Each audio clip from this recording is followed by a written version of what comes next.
चरण शिक्षक बहाली इसी साल के अंत में शुरू होगी और साथ ही साथ आपका जो नियमावली 2022 है, जिसके आधार पे आपका 7वां चरण शिक्षक बहाली होना है, वो 20 तारीख यानी कि मंगलवार को आने का संभावना जताया जा रहा है।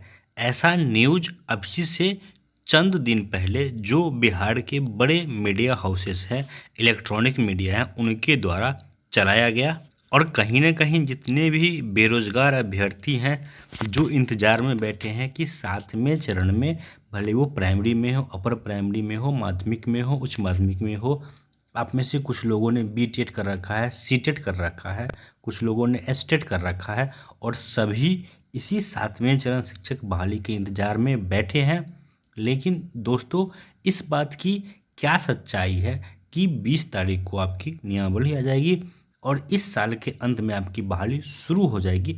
यही हम लोग इस वीडियो में जानने का कोशिश करेंगे। सबसे पहले दोस्तों, ये जो बात कही जा रही है कि 20 तारीख को नियमावली आ जाएगा, दोस्तों देखिए, जितने भी लोग एसटीईटी वाले हैं या फिर 7वें चरण वाले हैं, उसमें से ऐसे कुछ लोग हैं जो पूरी तरह से इन लोगों ने 7वें चरण शिक्षक बहाली को अपना रोजगार बना लिया है।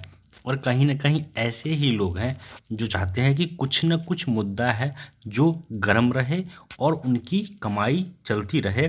तो ऐसे ही लोग हैं जो इस बात को लेकर के पूरी तरह से आप लोगों को आश्वस्त कर रहे हैं, दावा कर रहे हैं और विभिन्न सूत्रों का हवाला देकर के आप लोगों को ये बातें बता रहे हैं। डेली मैं देख रहा हूँ कुछ लोग हैं जो लाइव आ रहे हैं और अलग अलग सोर्सेज से आप लोगों को ये बात बताने की कोशिश कर रहे हैं कि 20 तारीख को 90% चांस है, तो कोई कह रहा है कि 100% चांस है, कोई कह रहा है कि 110% चांस है कि नियमावली 2022 20 तारीख को आ जाएगी। लेकिन दोस्तों, इसके पीछे की कुछ सच्चाई है जो आप लोग को समझनी चाहिए, जाननी चाहिए।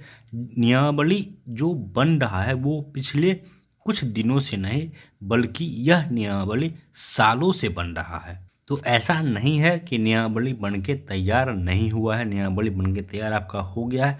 लेकिन सबसे बड़ी बात है यहाँ पे कि आपके जो बिहार के माननीय मुख्यमंत्री है, उनकी इच्छा शक्ति, उनके अंदर विलिंगनेस नहीं है सरकारी स्कूलों में शिक्षकों की बहाली कराने को लेकर। और जो बहाली अटक रही है वो सिर्फ और सिर्फ एक शख्स के कारण अटक रही है, जिनका नाम है माननीय मुख्यमंत्री नीतीश कुमार जी। और कहीं ना कहीं ऊपर से ही ये दिशा निर्देश है कि बहाली को चुनाव तक खींचा जाए।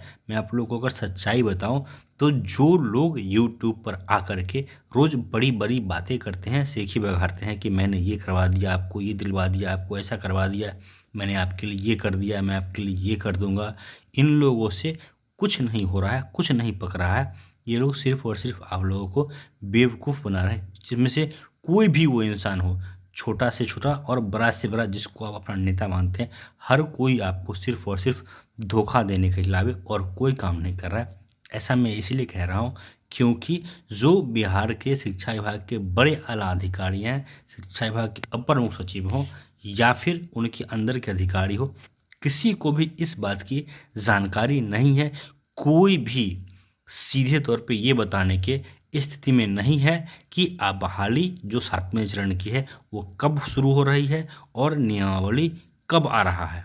ये सब जो मैं बातें आप लोगों को आज बता रहा हूँ, ये कहीं ना कहीं कटु सत्य है, ये हार्ड रियलिटी है 7वें चरण शिक्षक बहाली की, जो आप लोगों से छुपाया जाता है, आप लोगों को नहीं बताया जाता है, आप लोग को अंधेरे में रख करके कहीं ना कहीं गलत अपडेट और गलत न्यूज़ दे करके आप लोगों को लोग गुमराह करने का काम करते हैं।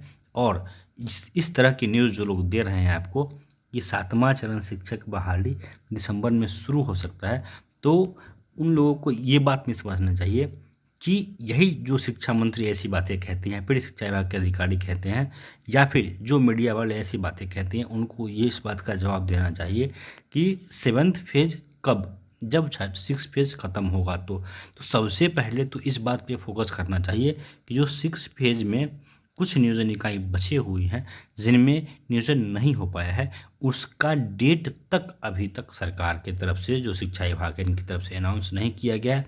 और इस चीज़ को लेकर के कोई भी एक्टिव नहीं है। अगर मैं आपको सच्चाई बताऊं, खास करके एसटीटी की अगर सच्चाई बताऊं, तो अलग अलग गैंग है जो काम कर रहा है। कोई है आंदोलन गैंग जो आंदोलन के नाम पे उगाही कर रहे हैं, कुछ हो गए हैं केस गैंग जो केस के नाम पे चंदा उगाही कर रहे हैं, और कुछ हैं जिन्हें लगता है कि आई एम द बॉस, मतलब कि केस गैंग का भी मैं बॉस हूँ और आंदोलन गैंग का भी मैं बॉस हूँ। मैं बोलूँ तो दिन, मैं बोलूँ तो रात, मैं बोलूँ तो सही, मैं बोलूँ तो गलत।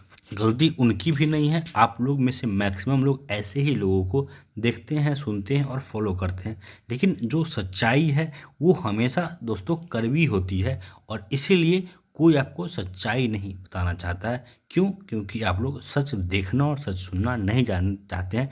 और कहीं न कहीं यही कारण है कि अब मैंने वीडियो बनाना भी बहुत कम कर दिया है। पहले मैं जितना वीडियो बनता था उसका अब मात्र 20% ही वीडियो मैं बनाता हूँ।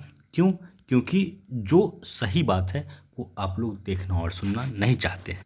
खैर, जो लोग बड़ी-बड़ी दावे कर रहे हैं आप लोगों के सामने, रोज़ आप लोग को अपडेट दे रहे हैं, दिन में 4-4 बार लाइव आके अपडेट दे रहे हैं कि नया बल ये आया, नया बल वो आया।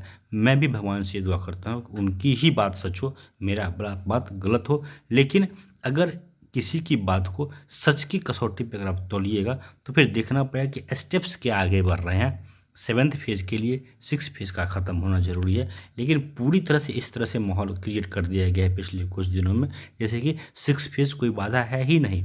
7वें चरण पे कई केस अभी भी हैं जो एक्टिव हैं, वो कोई बाधा है ही नहीं।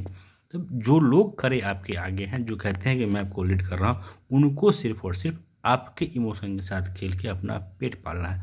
दोस्तों, इस वीडियो में इतना ही। धन्यवाद।